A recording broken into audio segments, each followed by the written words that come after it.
naši ukrajinští kamarádi, kteří k nám přijeli okupovat naši zem, protože nic jiného to není, tak se domáhají veškeré péče. S dítětem půjdou na vyšetření s běžnou rýmou, ale dožadují se všech možných vyšetření, které vlastně zaplatíme my, vy, daňoví poplatníci.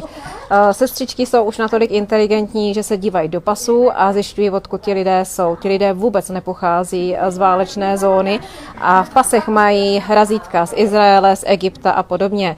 Takže zneužívají náš systém. Stejně tak sem jezdí lidé, kteří jsou HIV pozitivní, kteří mají rakoviny, onkologická onemocnění a vlastně v zemi, odkud pochází, by se nedoplatili péče a neměli by ji. Opět si zjišťovali místa pobytu.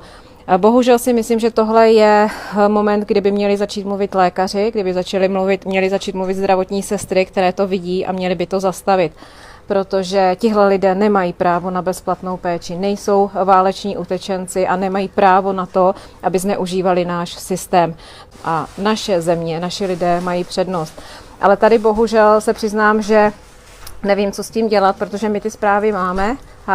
My ty zprávy máme i důkazy, bohužel nemůžeme fotit pasy, že jo? To je porušení GDPR, ale tady budou muset zasáhnout asi vedení nemocnic. Důvod je ten, že nám prostě tunelují naše zdravotnictví a zneužívají to pro ukrajinské občany, kteří tady nemají co dělat, nemají vůbec nárok na naši bezplatnou péči a využívají a nikdo to není schopen zastavit. To je prostě fakt.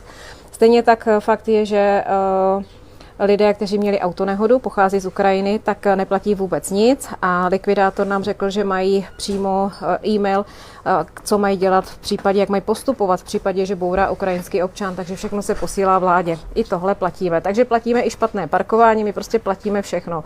A teď je otázkou, jak daleko to pojede, kam to povede a kdy už teda začnou ti lidé jednat. Já bych řekla, že by bylo na čase, aby opravdu už začali mluvit ti, kteří se to týká, ti, kteří doteďka zavírali ty oči.